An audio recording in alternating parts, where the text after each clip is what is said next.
욥기를 전하면서 제가 목회자로서 갖고 있는 부담감이 여러 가지가 있지만 한 두 개쯤 크게 있는 것 같습니다. 첫째는 이 고난과 고통을 오래 말하면 이것에 지치기 쉽다라는 겁니다. 그러니까 고난과 고통에 대해서 한 번쯤은 듣는 건 괜찮은데 이번 주도 고난이 파도로 이어져 오잖아요. 이번 주 제목에 고난의 파도가 이어져 오거든요. 고난이 계속 파도로 이어지면은 이게 굉장히 마음에 부담이 되고 고난에 대해서 계속 듣는 것이 스트레스가 될 수 있거든요.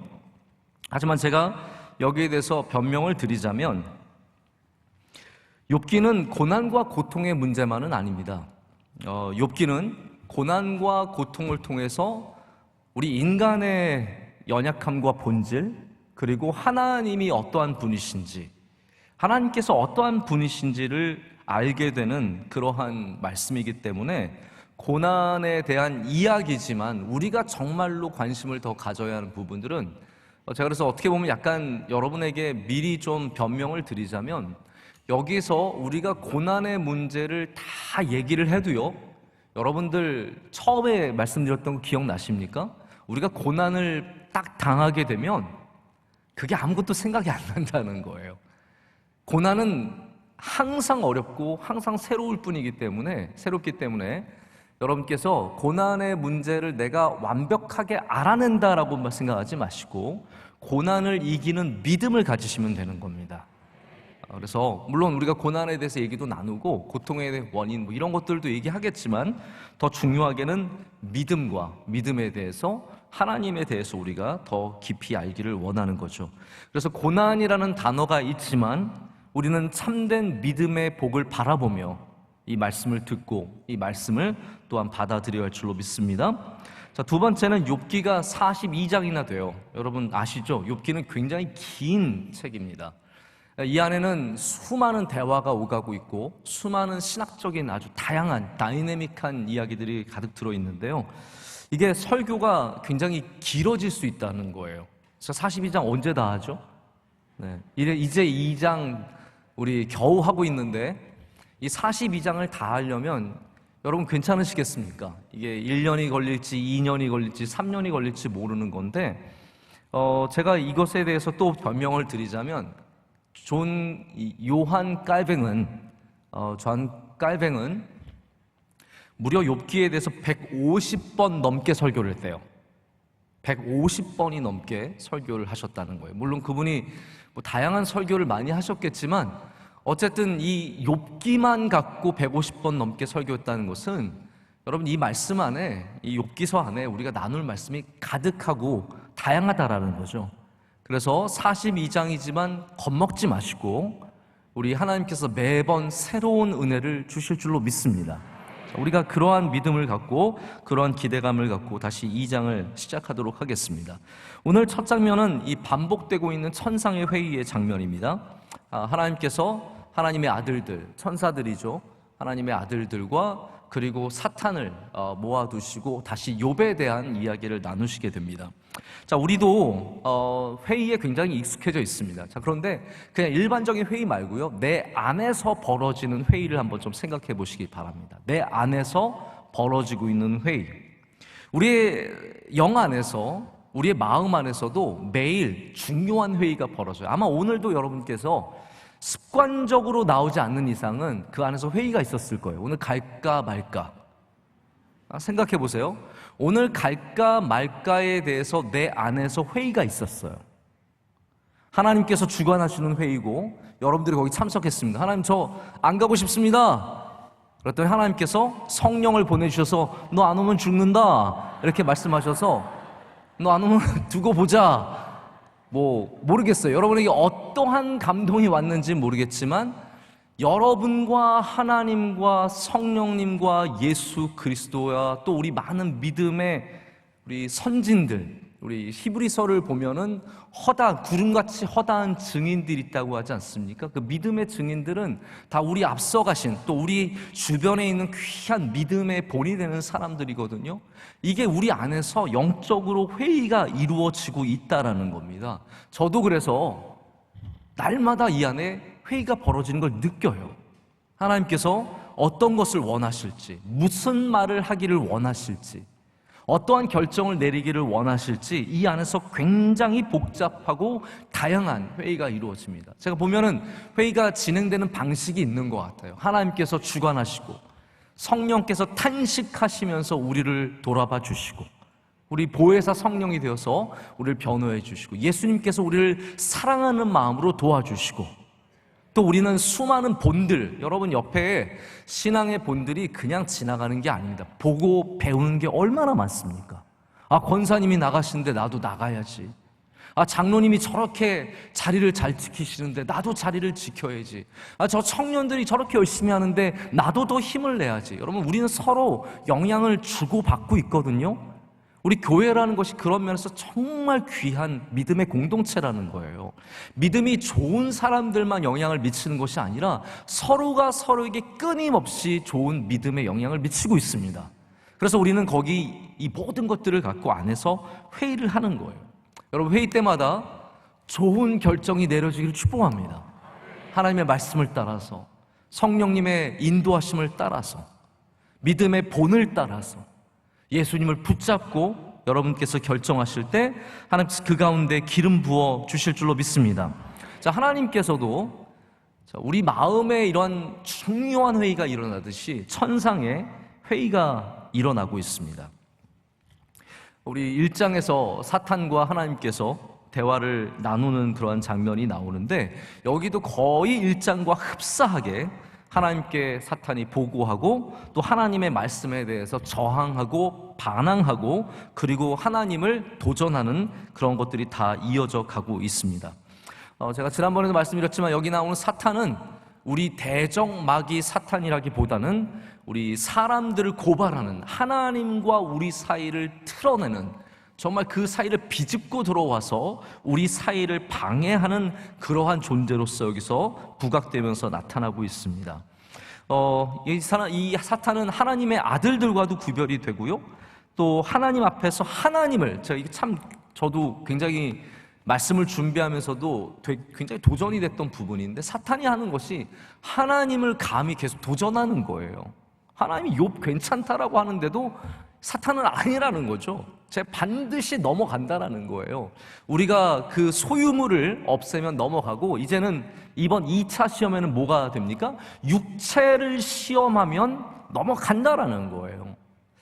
제가 오늘도 올라오기 전에 잠깐 귀한 우리 두 부부, 집사님 부부를 만나고 올라왔는데, 제가 연세가 있으세요. 연세가 뭐 그렇다고 많지는 않으시지만 연세가 있으셔서 제가 건강에 대해서 건강에 대해서 말씀을 드리면서 이런 얘기를 했거든요. 건강과 신앙은 굉장히 밀접한 관계가 있습니다. 여러분 생각해 보세요. 건강과 신앙은 밀접한 관계가 있습니다. 그래서 예배를 가장 잘 준비하는 자세가 뭐냐면요, 건강하게 오는 거예요. 할렐루야. 이제 물론 질병이 있으시거나 장애가 있으시거나 그걸 말씀하는 거 드리는 건 아니고요, 여러분의 최상의 컨디션으로 오는 것이, 그것이 하나님께 가장 큰 영광이 됩니다. 물론 수요 저녁 예배는 아니실 거예요. 지금 직장 생활하시고 굉장히 지친 몸을 갖고 오신 분들, 여러분 진심으로 사랑하고 축복합니다. 그러나 우리 기본적으로 예배를 잘 드리려면요, 내가 건강해야 돼요. 느끼시죠? 예배가리가 없어가지고 이렇게 와서 있으면, 말씀을 아무리 해도 사람이요, 짜증이 있잖아요. 짜증이 대부분 어떻게 생기냐, 그것도 건강하지 않아서 짜증이 많이 생겨요. 건강하면 짜증 이겨낼 수 있거든요. 근데 몸이 힘들고 그러면 옆에서 누가 무엇을 막 짜증나게 왜 그래? 그리고 저는 요즘에 가끔 제가 이러잖아요. 그럼 저희 막내 아들이 아빠가 또 오늘 힘들어한다 이래요. 제가 그래서 함부로 걔 앞에서, 어저께 유모차를 이렇게 밀고 가다 제가 너무 오르막기 힘들어서 했거든요. 그랬더니 유모차에 저희 셋째 아들은 꼭 발을 꼬고 앉아요. 6살짜리가 아주 건방진 녀석인데 발을 딱 꼬고 앉아가지고 또 아빠가 힘들어한다 그러는 거예요. 제가 듣는 순간 안 그래도 힘든데, 제가 짜증의 영을 물리치느라고 화까지 낼 뻔했는데요. 사람이 힘들면 말 한마디, 행동 하나, 보이는 거, 이런 모든 것들이 얼마나 힘든지 모릅니다. 그래서 오늘 이제 제가 왜 이런 말씀을 드리냐면, 사탄이 결국 마지막으로 욥에게 도전하는 것이 무엇입니까? 바로 육신이에요. 내 육신. 왜냐하면 다시 말씀드리지만 내 육신은 신앙과 밀접한 관계가 있는 거예요. 그것이 때로는 죄를 짓지 않는 것도 포함이 되겠지만, 내가 갖고 있는 건강함이 하나님의 영광을 나타낼 수 있습니다. 여러분, 그래서 예배 드릴 때 건강하게 들으시길 축복합니다. 하나님의 일을 하실 때 건강하게 감당하시기를 바랍니다. 때로는 물론 힘들고 지칠 때도 있지만 하나님께서 새 힘을 주실 줄로 믿고, 항상 여러분께서 이 몸을 잘 지켜야겠다, 내가 그것이 신앙을 지키는 길이다 라는 것을 좀 기억을 하시고 생각을 해보시길 바랍니다. 자, 근데 그 다음 시험이 또 있어요. 사탄이 이제 또 시험을 주는데, 이거는 사탄이 주는 시험처럼 등장하진 않지만 제가 욥기를 보면서 느낀 거예요. 자, 첫 번째는 가족과 소유물들을 전부 다 빼앗아가는, 오늘 말씀에 가죽으로 가죽을 바꾼다고 했는데 그 첫 번째 가죽이 바로 자기의 모든 가족들과 소유물이에요. 이거 없애면 신앙 딱 버릴 줄 알았는데 또 다른 가죽이 남아있는 거죠. 제가 좀 이따 설명을 드리겠지만, 그 가죽으로 가죽을 바꾼다는 그것인데, 그래서 재물과 가족이 없어진 다음에 육신을 시험하고, 그 다음에 또 무슨 시험을 줍니까? 가장 믿고 신뢰하고 나를 위로했던 친구들이 나를 이해하지 못하고 비난하는, 바로 비난의 시험을 당하게 되는 거죠. 그래서 어떻게 보면 다윗도 예수님도 다 이러한 사탄의 시험, 그리고 세상의 이 모습들을 그대로 다 몸으로 당하셨다라고 해도 과언이 아닐 것 같습니다. 사탄이 이렇게 오늘 하나님께 도전을 하게 되고 욥에게 시험을 주게 됩니다. 자, 근데 욥은 여러분 어떻습니까? 첫 번째 시험을 잘 감당했습니다. 할렐루야. 여러분, 우리 삶에 고통이 있다는 것이 우리가 실패했다는 뜻은 아닙니다. 바꾸어서 직접적으로, 아주 제가 단도직입적으로 말씀을 드리자면, 암에 걸렸다고 여러분의 신앙이 실패한 것이 아니고 여러분의 삶이 실패한 것이 아닙니다.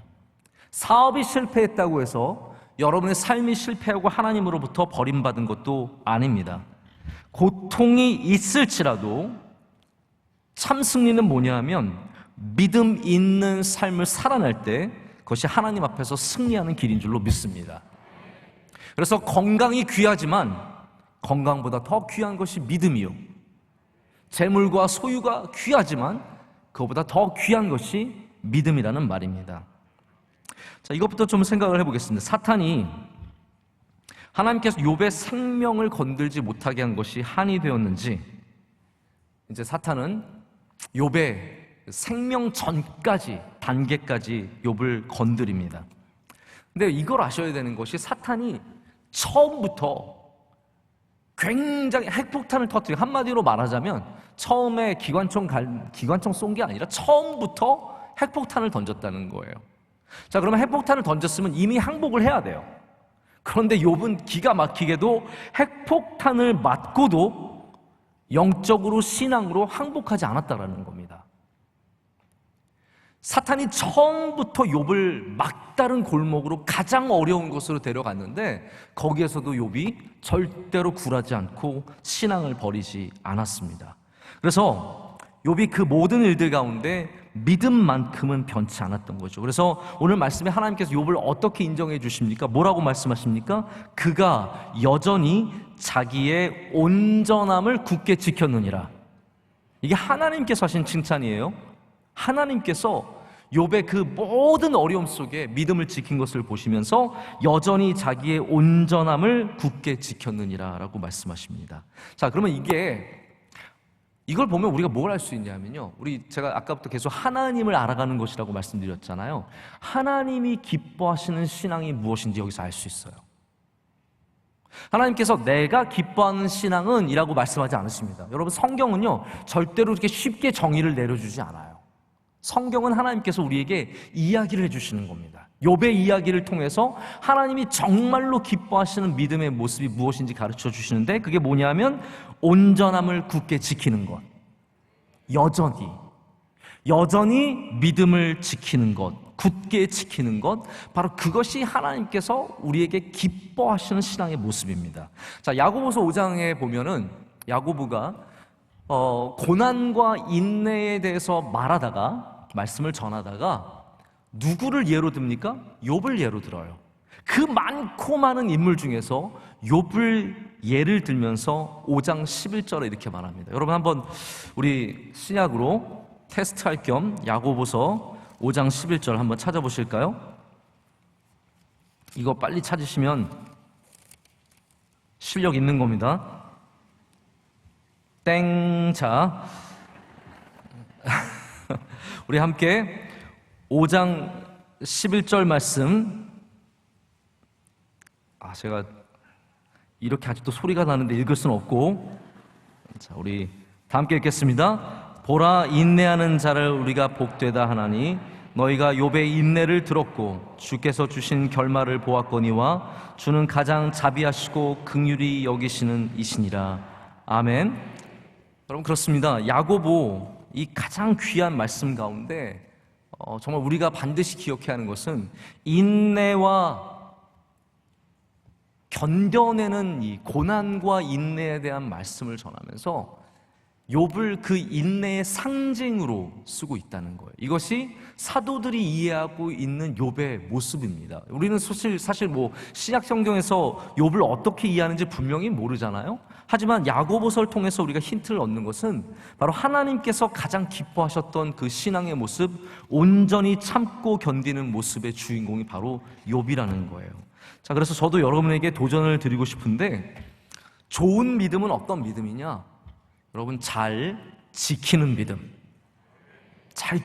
믿음입니다. 여러분이 지금껏 인생을 살아오시면서 여기는 젊은 우리 20대 친구들도 많이 있고요, 30대도 계시고, 제가 이렇게 훑어보면 우리 젊은 분들도 많이 있습니다. 하지만 우리 가운데는 여기 80이 훌쩍 넘으신 분들, 70이 넘으신 분들 많이 계십니다. 여러분들이 지금까지 믿음 지켜온 거 정말 귀한 겁니다. 그거를 스스로 부족하다고 물론 느끼는 것은 겸손한 마음이겠지만, 저는 여러분에게 정말로 진심으로 칭찬해 드리고 싶어요. 그때까지 믿음 지키신 거 하나님께서 욥처럼 여러분을 기뻐하실 줄로 믿습니다. 바라기는 끝까지, 우리가 때로는 우리가 원치 않는 연약한 모습을 갖게 될 때에도, 그것이 병이든 물질의 모습이든 여러 가지 모습 가운데서도 끝까지 믿음을 지킨다면 그것이 하나님께서 가장 기뻐하는 신앙의 모습인 줄로 믿습니다. 진리이신 하나님을 우리가 신뢰하지만, 이 부분을 한번 생각해 보세요. 우리가 진리이신 하나님을 신뢰하지만 우리 삶에 일어나는 모든 일들을 다 알 수는 없습니다. 다시 말씀드릴게요. 우리가 하나님이 진리이신 것을 믿는 거지, 할렐루야, 하나님이 진리이신 것을 믿는 거지, 우리의 삶에 일어나는 모든 일을 이해하기 때문에 하나님을 믿는 건 아니라는 거예요. 이해가 되십니까? 우리 삶에 일어나는 모든 일을 우리가 어떻게 다 알 수 있겠습니까? 여러분, 먼저는 세상은 불완전한 곳이에요. 그래서 사건과 사고가 많은 곳, 자연재해가 있고 수많은 일들이 있는 곳인데 우리가 어떻게 이 복잡한 우주를 다 이해하겠습니까? 그러나 우리는 하나님을 여전히 신뢰하는 거죠.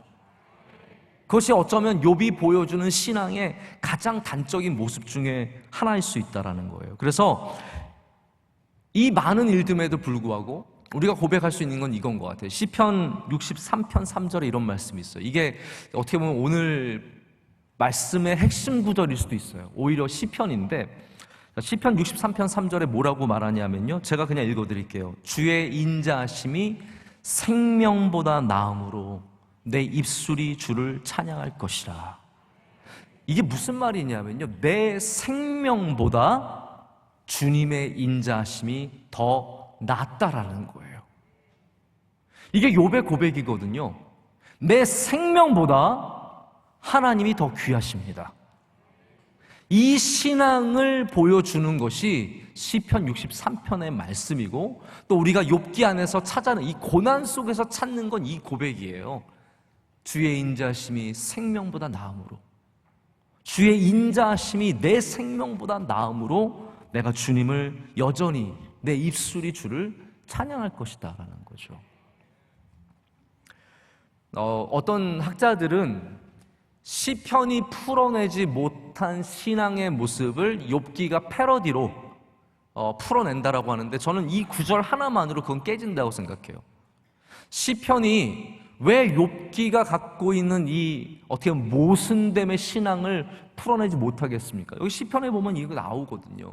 시편이 그냥 단순히 하나님 믿으면 복 받고 하나님 저버리면 저주를 받고 그런 구도가 절대로 아닙니다. 시편에는 이렇게 고난 중에서도 내 생명보다 하나님의 인자하심이, 하나님의 steadfast love, 하나님의 계속되는 사랑, 영원한 사랑, 그것이 나의 현실과 맞닿지 않을 때도, 우리 어떻게 사랑을 판단합니까? 내가 건강하고 내가 돈을 잘 벌고 우리 아이들이 좋은 학교 가고 좋은 직장에 가면 그게 내가 하나님의 사랑을 받는다라고 말하지만, 시편 저자는 그게 아니에요. 하나님의 사랑은 원래 신실하세요. 내가 갖고 있는 현실과 상관없다라는 거예요. 그래서 하나님의 인자하심이 나의 생명보다 낫다라고 말하는 거예요. 여러분, 그렇게 고백하는 은혜가 우리에게도 있기를 감히 원합니다. 자, 이제 두 번째 시험 이야기를 드릴게요. 욥은 승리했지만, 하나님의 인정을 받았지만 두 번째 시험을 당하게 됩니다. 여러분, 이거 한번 생각을 해보세요. 여러분의 삶에도 여러분이 넘어섰다고 문제가 끝난 건 아니에요. 이해가 되시죠? 내가 이 시험을 이겨냈다고 해서 앞으로 시험이 안 온다? 그럼 보장이 없어요. 죄송해요. 제가 안 오게 하려고 수 있으면 제가 안 오게 할 수 있으면 노력할 텐데, 그게 아니라는 거죠. 우리가 결국은 시험을 욥처럼 잘 이겨내도 다시 시험을 받을 수도 있다라는 거죠. 받는다가 아니라 받을 수도 있다라는 거예요. 여러분, 대학교 간다고 문제 해결되나요? 우리 대학생들 그렇게 생각해요. 대학교 가니까 문제 해결되는가요? 아니, 문제 덩어리로 들어가는 거예요. 고등학교 때는 대학교 들어가면 다 끝날 것 같지만, 막 고3 때 막 수능 시험 끝나고 나는 해방이야. 아니에요. 이제 여러분들은 간전히 감옥에 gathin 거예요. 해방 아니에요. 그럼 대학교 졸업하면은 괜찮냐? 아니잖아요. 남자들은요, 군대만 제대하면 뭐든지 할 수 있을 것 같아요. 다 그런 마음을 한 번씩 가져봅니다. 그러나 제대하고 나오면 세상이 얼마나 녹록지 않습니까? 결혼을 하고 나면은, 야, 내가 배우자만 있어서 결혼하고 나면 괜찮을 거야. 아니에요. 애가 없어가지고 10년 동안 기도하다가 애만 낳으면 괜찮을 거야. 아니에요. 아니더라고요. 시험을 이겨냈다고 해서 끝이 아닙니다.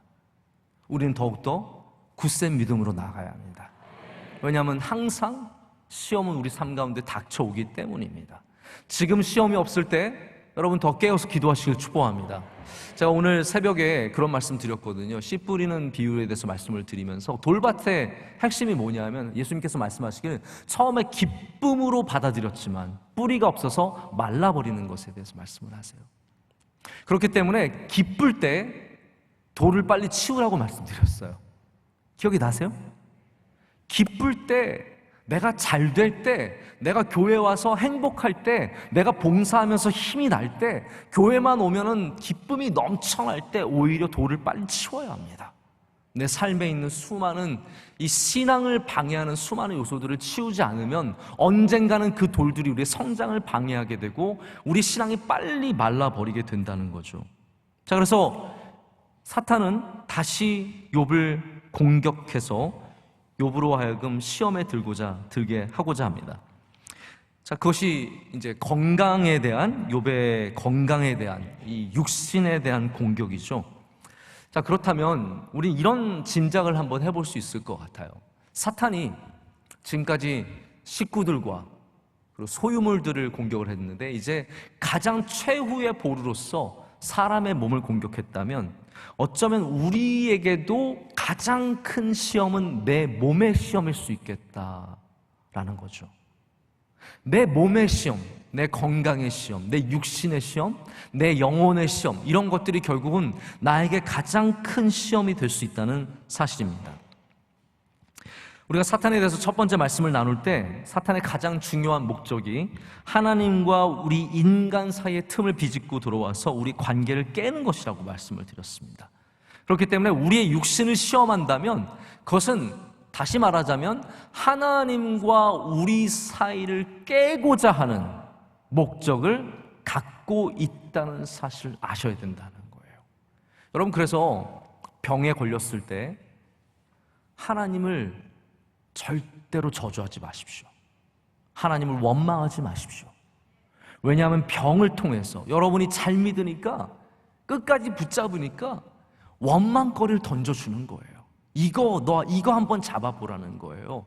이것 때문에 너 육신, 내가 교구 부장도 하고 여선교회 회장도 하고 성가대 봉사도 몇 년 치료회 봉사를 이런 데서 하고 이렇게 했는데 내가 70이 넘어서 이렇게 무릎이 안 좋고 내가 이런 암에 걸리고, 이런 것들이 우리 안에서 하나님을 향한 관계를 깨뜨리는 틈이 될 수 있다는 거거든요. 여러분, 그래서 정말 우리의 믿음을 지키기 위해서는 우리의 육신의 약함 속에서도 하나님을 향한 신뢰를 포기하면 안 됩니다. 다시 말씀드리지만 여러분이 약한 것이, 우리에게 병이 있는 것이 하나님이 사랑하지 않는다는 사인이 아니라고요. 그 오해부터 푸셔야. 그래서 자꾸 사람한테, 병 걸린 사람한테 우리가 손가락질 할 필요도 없고 그거를 의심의 눈길로 볼 필요도 없어요. 만약에 내가 병에 걸리면 어떡하려고요, 여러분? 나는 그러면 죄져서, 나도 죄져서 아니겠습니까? 우리 인간은 모두가 첫 번째는 다 죄인이에요. 그래서 죄의 값으로 받는 경우도 종종 있겠지만 함부로 그걸 판단해서는 안 된다는 거죠. 다만 우리가 아프고 힘들 때 우리가 정말로 바라는 것은 그 가운데서도 어리석은 사람이 되지 말고, 우리 신앙을 쉽게 버리지 말고 끝까지 우리는 하나님이 주신 귀한 믿음을 지켜야 할 줄로 믿습니다. 그래서 사탄이 접근하는 전략이 하나님께 이렇게 말씀을 드리죠. 가죽으로 가죽을 바꾸오니. 이 말씀 한번 보시길 바랍니다. 4절 말씀을 보면 사탄이 여호와께 대답하여 이르되 가죽으로 가죽을 바꾸오니 사람이 그의 모든 소유물로 자기의 생명을 바꾸올지라. 이렇게 말씀하고 있어요. 제가 욥기가 쉽지 않더라고요. 그래서 제가 주일 낮 예배를 매일 생각을 하고 있어야 되는데 요즘 매일 욥기만 생각하고 있어요. 정말 기가 막혀요. 그래서 새벽 예배를 나오면서도 욥기 이번 주 어떻게 하지? 새벽 예배 끝나고 자리에 앉아서도 주일 설교를 이렇게 빨리 정리를 해야 되는데, 빨리 자리를 잡아서 이게 좀 차근차근 하나씩 풀어가야 되는데, 다음 주 욥기가 뭐더라? 그러면서 다음 주 욥기를 먼저 읽고 그 안에 있는 내용들을 계속 묵상을 하는 거예요. 그래서 제가 덕분에 진짜 욥기를 통해서 얼마나 많은 은혜를 얻고 있는지 모릅니다. 제가 기도를 부탁드리는데 주일 설교 잘하도록 기도 좀 해주세요. 제가 지금 주일 설교보다 더 욥기를 더 많이 생각을 하고 있어요. 이게 어렵더라고요. 사탄이 이제 전략을 욥을 향해서 가장 심하고 괴로운 질병을 던져주는 것으로 도전을 합니다. 그게 이제 가죽으로 바꾼다는 표현이에요. 이게 일종의 은유이고 일종의 관용구이죠. 이게 무슨 말이냐면, 저도 이 말씀을 계속 몇 번이나 확인하고 여러 자료들을 확인하고 비교해 보면서 좀 정리가 되었는데, 이 말이에요. 사탄이 하고자 하는 말은 그 다음 말이 그 말이에요. 사람이 그의 모든 소유물로 자기의 생명을 바꾸올지라. 이게 무슨 말이냐 하면, 사람들은요 자기 생명을 위해서는 자기 소유물을 다 줄 수 있는 존재라는 거예요. 그래서 다시 말하자면 욥이 모든 소유물을 다 잃었다고 할지라도 그게 진짜 욥을 건든 건 아니라는 거예요. 그래서 가죽을 두 가지로 표현합니다. 여기 가죽으로 가죽을 바꾼다는 말은 두 가지 가죽이에요. 하나는 겉의 가죽과 또 하나는 속의 가죽이에요. 여러분, 가죽이라는 것이, 우리는 피부와 가죽을 구별해서 얘기하잖아요. 근데 이제 영어에는 스킨이에요, 다. 스킨이에요. 피부도 스킨이고 가죽도 스킨이에요. 뭐 그 다음에 상품화된 걸 레더라고 부르지만 대부분 그냥 스킨이라고 하면 돼요. 이게 다시 말하자면 이 가죽은, 이 피부는 우리를 보호하는 역할을 하고 있거든요. 참 피부가 좋으신 분들은 굉장히 좋으시겠지만 그거는 예쁠 때만 좋은 거죠. 지난번 말씀드렸다시피 모기 물릴 때 좋은 피부는요, 보드라운 피부 아닙니다. 네, 벌레 물리고 선교사가 되려면요, 부드러운 피부 갖고 가기 쉽지 않습니다. 거친 피부가 복이 있는 피부예요. 그래서 여러분 가운데도 거친 피부 하나님께서 복 주신 줄로 믿습니다. 선교사로 다 삼으신 거예요. 안 가고 뭐 하고 계시는지 모르겠어요, 다들. 가죽은, 피부는 보호하는 거예요. 다시 말하자면 겉가죽은 뭘 보호하냐면 우리의 소유물들과 우리의 모든 것들인데 그것이 나의 신앙을 보유하는 어떤 하나의 역할을 감당하는 거죠. 근데 그거를 없앤 거예요. 그 겉에 가죽을 없앴어요. 그 다음에 이제 그 사탄이 노리는 건 뭐냐면 이 욥의 속가죽인 거죠. 속가죽이 무엇입니까? 나를 보호하는 것이. 그것이 바로 욥의 건강이고 욥의 생명이고 욥이 갖고 있는 가장 가깝고 소중한 것들을 말하는 겁니다. 그래서 사탄이 말하는 것은 소유물을 없애봤자 욥은 변하지 않는다는 거예요. 하나님께서 다 못하게 하셨잖아요. 사람은 원래 가죽으로 가죽을 바꾸는 존재라서 그 안의 가죽을 건드려야 진짜를 알 수 있습니다 라고 말씀을 드리면서 하나님께 그 허락을 받아내는 장면이 여기 있는 겁니다. 그래서 결국은 사탄은 욥의 몸에 가장 괴로운 아픔을 주게 되죠. 그 종기가 주는 아픔, 머리 정수리부터 발끝까지, 이 말은 온몸을 다 뒤집어 쓴 거거든요. 참 정말로 여러분, 이게 뭐 말로 다 할 수 없는 괴로움이죠. 저는 사람들이 여러 다양한 질병을 통해서 많은 아픔을 갖고 있다고 생각을 하는데 이 지금 욥이 갖고 있는 질병은 흔한 질병은 아닙니다. 왜냐하면 첫 번째로는 정결의식에 걸리지 않는 질병이었어요. 왜냐하면 욥을 사람들이 만나요. 아내도 만나고 친구들도 와서 만납니다. 다시 말하자면 정결의식에 아무 문제가 없는 그런 질병이에요. 그러나 이것이 욥에게 심각할 정도로 아프고 괴로움을 주는데 그가 쪼개진 질그릇 조각들, 제가 이스라엘 토기들을 보면요, 이 질그릇이 깨지면 면이 날카롭습니다. 그 날카로운 조각으로 몸을 긁었어요. 여러분, 이게 지난주 어떤 분이 지난주 설교에 기억에 남는 건 모기밖에 없다고, 그래서 제가 굉장히 기분 나빴는데요.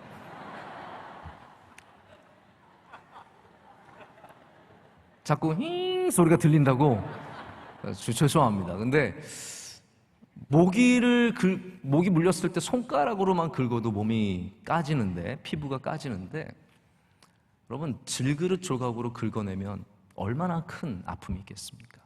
간지러운 곳에, 아픔에. 나중에 욥이 뭐라고 고백을 하냐면요, 그 안에 벌레가 생겼다 그래요. 그러니까 여기 지금 나오진 않았지만 욥이 긁고 찢어진 상처 속에 파리가 알을 낳고 수많은 그 살아있는 벌레들이 몸을 기어다니는 가장 끔찍하고 가장 더럽고 가장 저주받은 모습을 갖게 된 것이 바로 이 질병의 본질이에요. 여러분, 우리가 병 앞에서 믿음을 지킬 수 있겠습니까?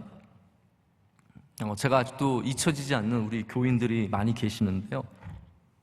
제가 명성교회 와서 주님 품으로 가신 우리 장로님들도 계시고 권사님들도 계시고 집사님들도 있고, 또 우리 지난주에는 우리가 기도를 많이 했던 우리 정진주 집사님이 33살의 나이로, 우리 아들이 4살인데 하나님 품으로 안겼거든요. 제가 너무 가슴이 아프고 힘들어요. 근데 제가 만나 뵀던 그 모든 분들 가운데 다 한결같이, 모르겠어요, 그 속마음을 제가 다 어떻게 알겠습니까? 그러나 최소한 욥처럼 입술로는 범죄하지 않으시더라고요. 제가 만난 권사님은 말씀을 못하실 지경이었어요. 그런데도 저한테 글씨를 써서 주셨는데, 하나님 감사합니다 라고 써주시고 며칠 뒤에 소천하셨어요. 여러분, 우리가 질병 앞에서 죽을 병 앞에서, 아픔 앞에서 우리의 신앙을, 우리의 믿음을 지킬 수 있을까요? 저게 쉬운 대답이 아니라고 생각을 합니다. 아니, 오히려 나는 그러기에 너무 부족하다라고 생각하는 것이 더 은혜로울 수 있습니다. 나 지킬 수 있어 보다는 하나님, 저 지킬 수 있도록 은혜를 주세요.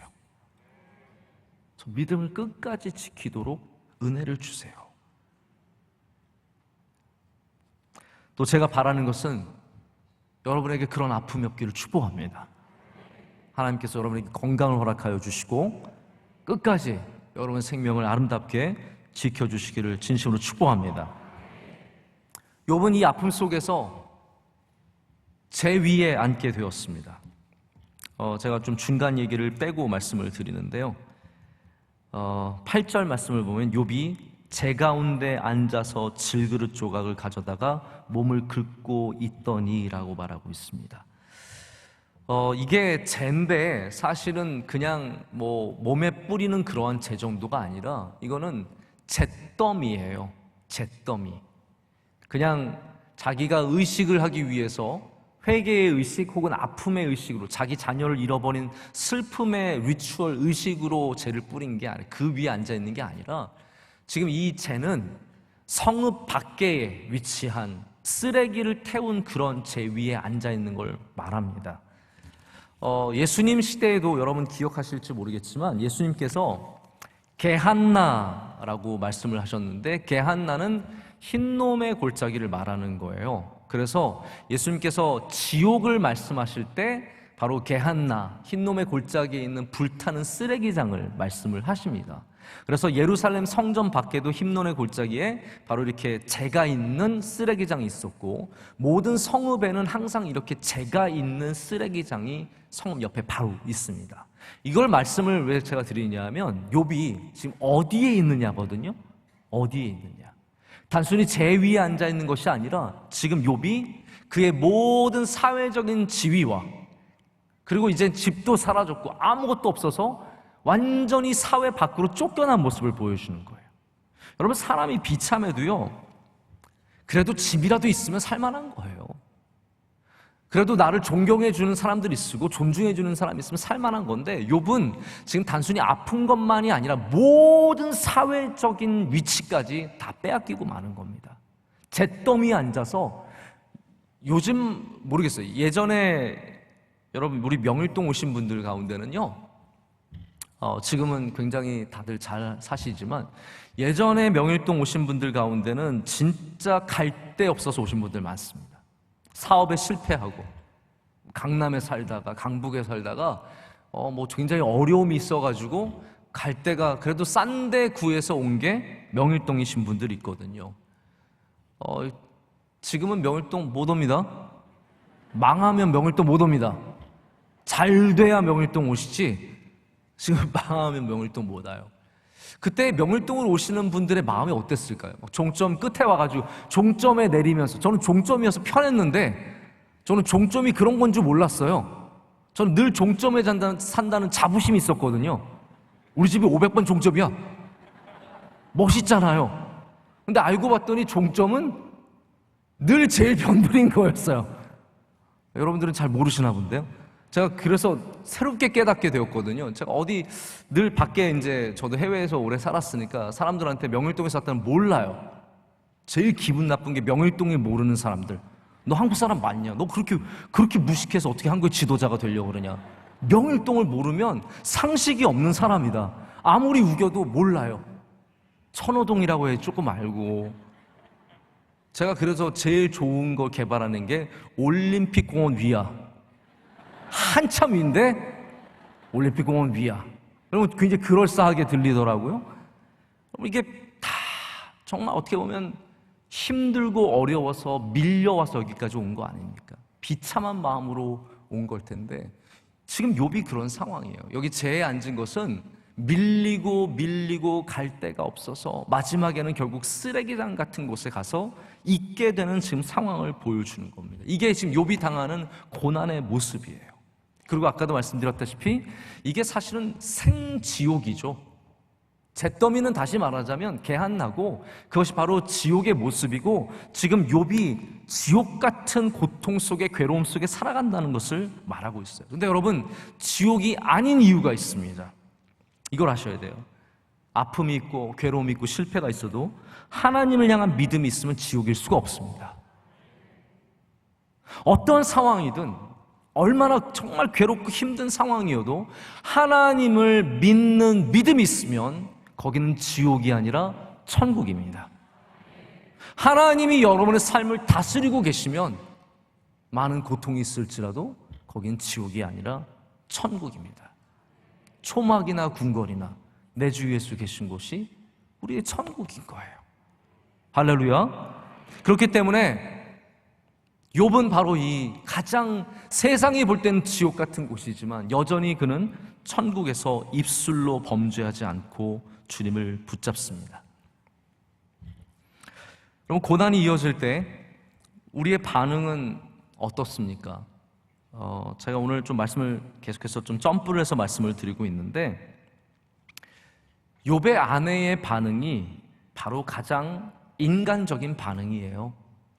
우리 고난에 반응할 수 있는 세상적인 반응이 바로 욥의 아내의 반응입니다. 9절 말씀 보실까요? 그의 아내가 그에게 이르되 당신이 그래도 자기의 온전함을 굳게 지키느냐? 하나님을 욕하고 죽으라. 죽으라. 여러분 보십시오.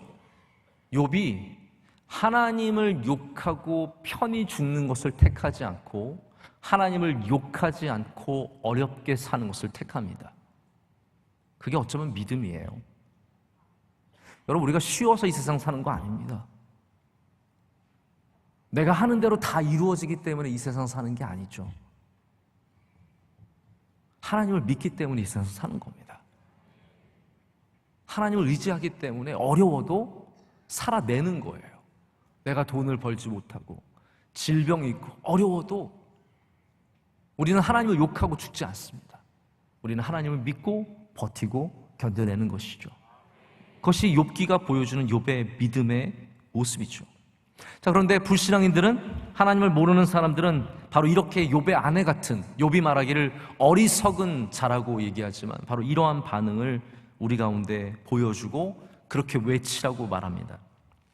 세상 사람들은 우리가 질병에 걸릴 때 하나님 믿는 거 아무 소용없다고 얘기합니다.